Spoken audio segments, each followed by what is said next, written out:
ये दुनिया एक सपना है या फिर ये दुनिया एक रियलिटी है?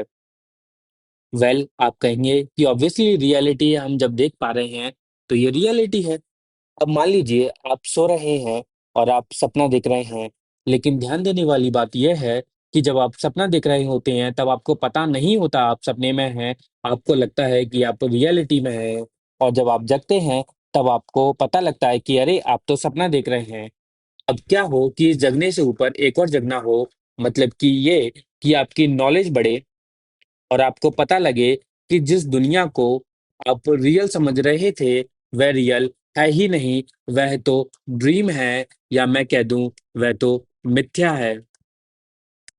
मैं यहाँ पर कोई रैंडम सी फिलॉसफी नहीं बता रहा हूँ, ये फिलॉसफी है अद्वैत वेदांता की और ये दुनिया में काफ़ी पॉपुलर और एक्सेप्टेड फिलॉसफी है।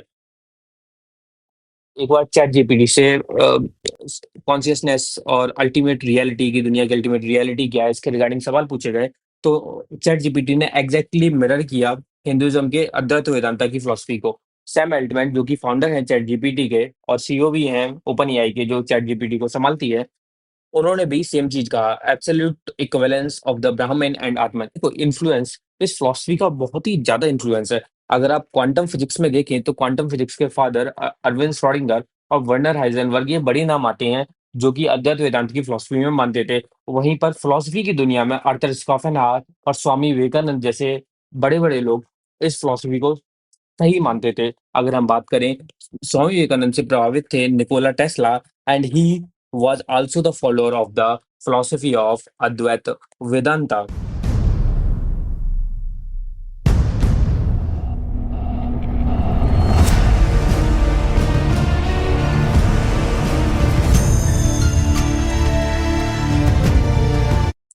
अब देखो, जैसे किसी भी चीज़ को पढ़ना है तो हम पहले उसका वर्ड बाय वर्ड मीनिंग देख लें तो ज़्यादा अच्छा रहेगा। जैसे कि ये अद्वैत वेदांता है, ठीक है? अब मान लो ये अद्वैत वेदांता है तो सबसे पहले हम इनका वर्ड बाय वर्ड मीनिंग देख ले रहे हैं। हम अद्वैत का मतलब देख लेंगे, फिर वेदांता का मतलब देख लेंगे। तो सबसे पहले हम समझते हैं वेदांता का मतलब। देखो वेदांता बोले तो वेद का अंत। अब वेद का अंत इसका क्या मतलब हो सकता है? इसके बेसिकली 3 मतलब हो सकते हैं। मतलब देखो, पहला तो वेद का मतलब होता है नॉलेज और अंत का मतलब होता है एंड। तो हम कह सकते हैं कि भाई वेदांता मतलब ये तो नॉलेज का एंड है। इससे ऊपर कोई नॉलेज एग्जिस्ट ही नहीं करती। मतलब जो नॉलेज थी, जो नॉलेज हो सकती है, जो नॉलेज पढ़ी जा सकती है, बस यही है। It is the end of knowledge. And second इसका मीनिंग क्या निकल के आता है वेदांता का कि भाई ये तो एंड ऑफ नॉलेज है, that is it is the philosophical essence. मतलब कि ये तो वेदों का सार है। दैट इज दूसरा मीनिंग हो गया इसका कि it is the philosophical essence. Philosophical essence. और वहीं तीसरा इसका क्या मतलब निकल के आता है कि देखो, जो वेद की किताबें हैं ना उसके कुछ आखिरी के पन्ने फिलोसफिकल डिस्कशन से दिए हुए हैं। उन्हीं फिलोसफिकल डिस्कशन से निकलते हैं हमारे उपनिषद। अब ये उन्हीं उपनिषद पर आधारित है ये फिलॉसफी वेदांत की। तो हम ये कह सकते हैं कि ये तो जो वेद के आखिरी पन्ने, जो वेद का आखिरी पोर्शन है, वहां से आई है। तो हम उसको इस तरीके से भी कह सकते हैं कि it is come from the end portion of, that is last pages से आई है। That's why it is called as Vedanta. भाई की आखिरी पेज से निकली तो हमने कह दिया ये तो वेदांता है। देखो, किसी भी चीज को पढ़ने का सबसे बढ़िया तरीका होता है कि हम उसको कंपैरेटिवली पढ़ें। तो हम वही चीज वेदांता के साथ करेंगे।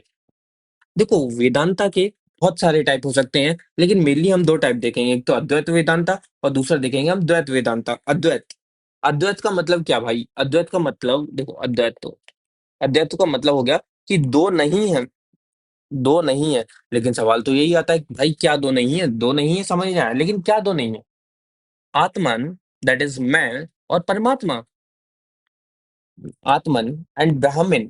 देखो यहाँ पर जो ब्राह्मण मतलब है, इसका मतलब ब्राह्मण कास्ट या भगवान ब्रह्मा से नहीं। ये ब्राह्मण का मतलब है अल्टीमेट रियलिटी परमात्मा, उससे मतलब है। तो ये कह रहे हैं कि जो आत्मन और ब्राह्मण है ये दो अलग अलग चीजें नहीं है, ये एक ही चीज है। तो अद्वैत मतलब कि आत्मन और ब्राह्मण दो नहीं है, द्वैत मतलब कि आत्मा और ब्राह्मण अलग अलग चीजें हैं। एक बार न्यूयॉर्क के अंदर स्वामी विवेकानंद का लेक्चर था। उसमें स्वामी विवेकानंद ने बोला था कि there are neither three not two in the universe, it is all one. चलिए देखते हैं इसको। मान लीजिए कि एनिमल्स, ह्यूमंस, गॉड ये ऐसे दो या तीन चीजें नहीं है दुनिया में। दुनिया में सिर्फ एक चीज है, दैट इज ब्राह्मण, एंड सब ब्राह्मण ही है।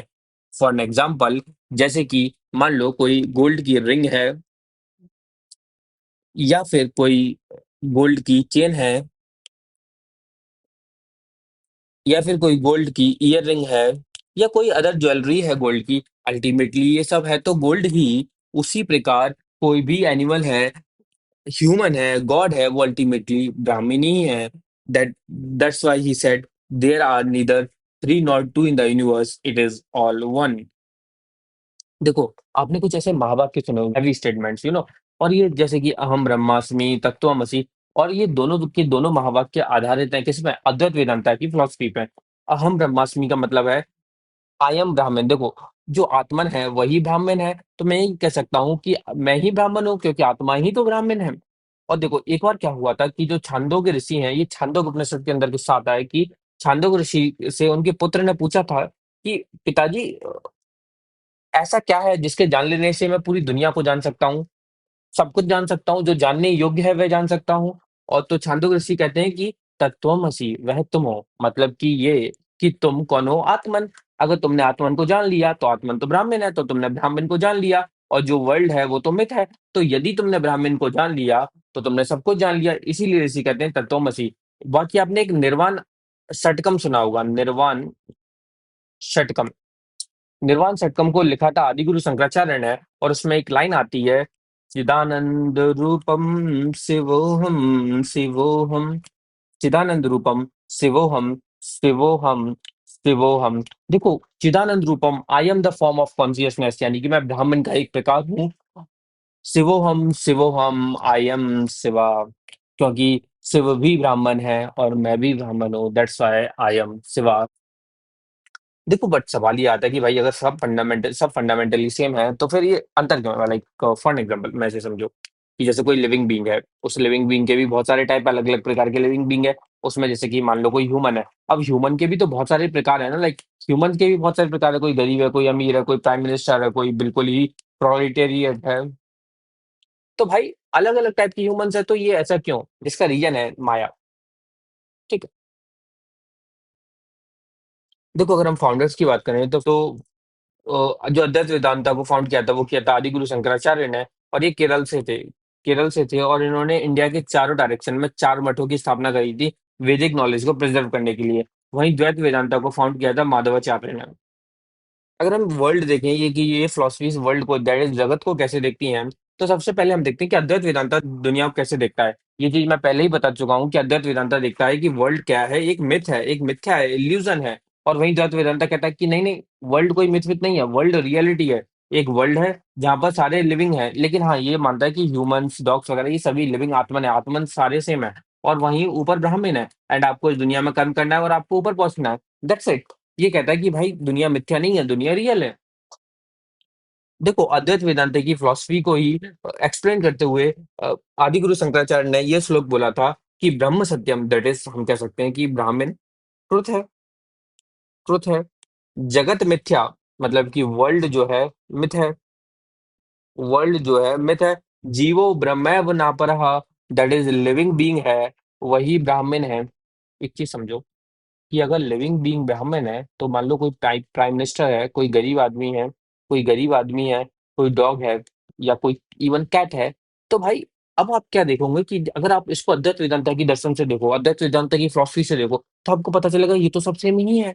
तो इसी चीज को शंकराचार्य कहते हैं कि अनेन वे धर्म सर्वम यह पश्यति सा पश्यति, कि ही हु सीज दस, जो इसको ऐसे देखता है, sees everything as it is, वो सब कुछ को एक जैसा देखता है, क्योंकि हर हर एक चीज ही ब्राह्मण है। चलिए माया को देखते हैं। मान लीजिए कि आप एक अंधेरे कमरे में जाने का प्रयास कर रहे हैं, और उस अंधेरे कमरे में एक रस्सी पड़ी हुई है।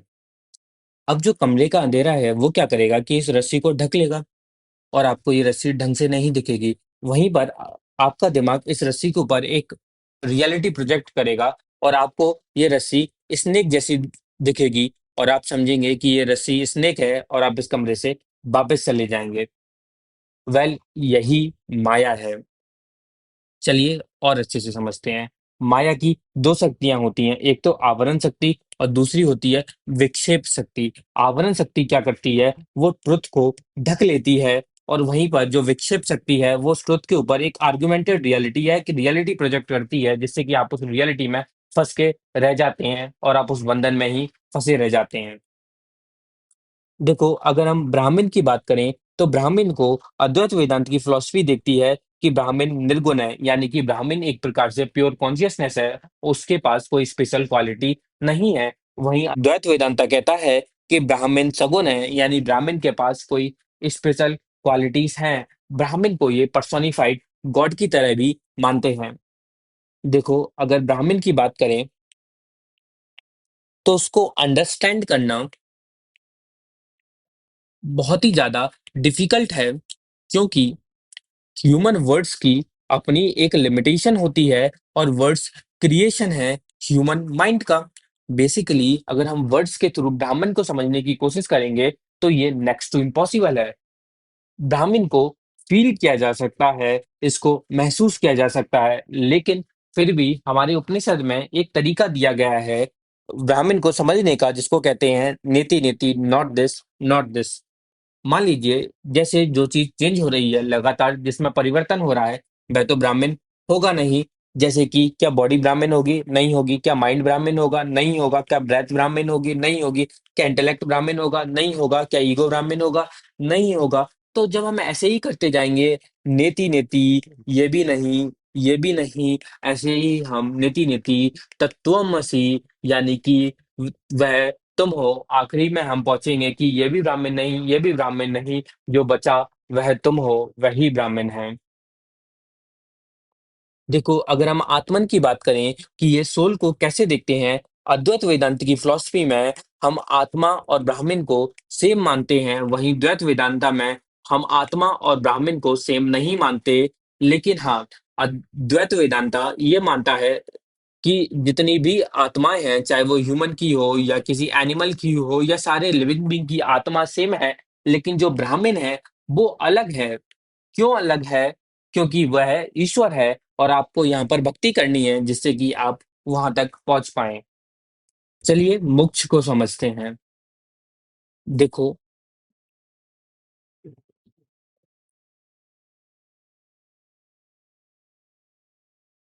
मान लो आपका जन्म हुआ, उसके बाद आपकी मृत्यु हो गई, फिर आपकी आत्मा दूसरी बॉडी में गई, आपका फिर जन्म हुआ, फिर आपकी मृत्यु हो गई, और ये साइकिल ऐसे ही घूमती रहती है जब तक कि आपको मोक्ष ना मिल जाए। वेल, अद्वैत वेदांता की फिलॉसफी में एक जीवंत मोक्ष का भी कंसेप्ट आता है कि आपको जिंदा रहते-रहते मोक्ष मिल गया, और ऑब्वियसली जब जिंदा रहते हुए मिल गया तो मरने के बाद भी मिल ही जाएगा। लेकिन ये मिलेगा कैसे? अद्वैत वेदांता कहता है कि मोक्ष का एक ही तरीका है, वो है नॉलेज।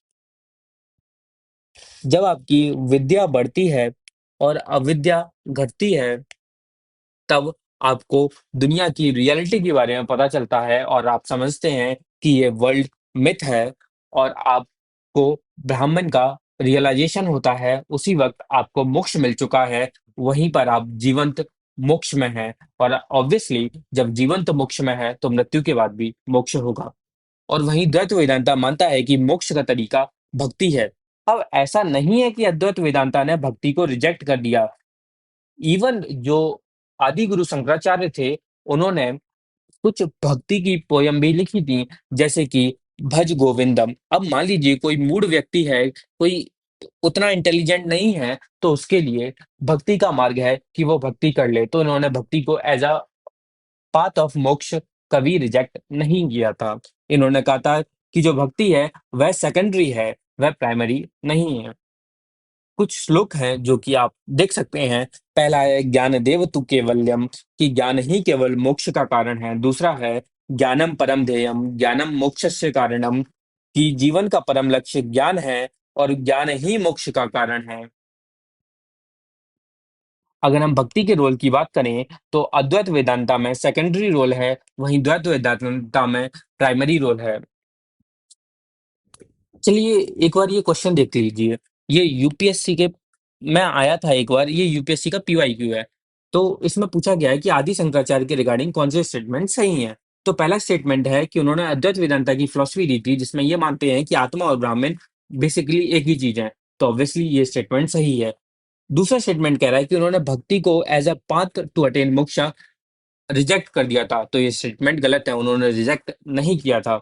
वहीं तीसरा स्टेटमेंट कहता है कि उन्होंने इंडिया में 4 मठों की स्थापना करी थी, चारों डायरेक्शन में, जिससे कि वैदिक नॉलेज प्रिजर्व और प्रोपेगेट हो। तो ये स्टेटमेंट सही है। तो इसका एग्जैक्टली आंसर क्या होगा? Statement 1 and 3 correct.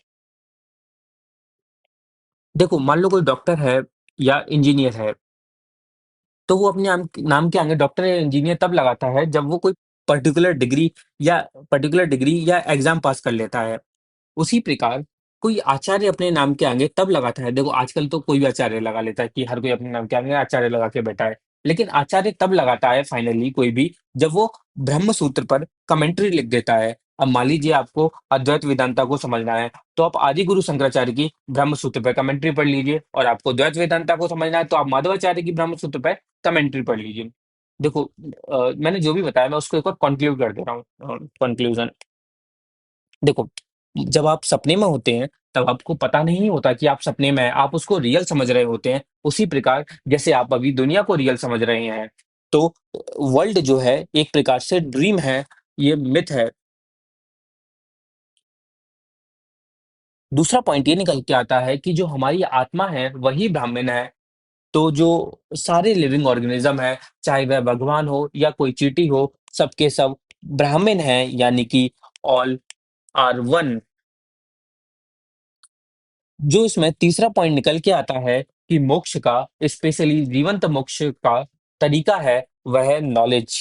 तो बेसिकली इस फिलॉसफी में ये बताया गया है कि आप अपनी विद्या बढ़ाइए, और जब आप अपनी विद्या बढ़ाएंगे तब आपको पता चलेगा कि ये दुनिया जिसको आप रियल समझ के बैठे हैं वह फेक है, और यही आपकी खुशी का और मोक्ष का कारण बनेगा। देखो, बस ये वीडियो यहीं तक था। It was my first video. तो ऑब्वियसली काफ़ी जगह मैं अटका हूँ या कोई पॉइंट ढंग से एक्सप्लेन नहीं कर पाया। I will improve in future videos. तो थैंक यू तब तक के लिए। अगर अच्छा लगा हो तो चैनल को सब्सक्राइब करें।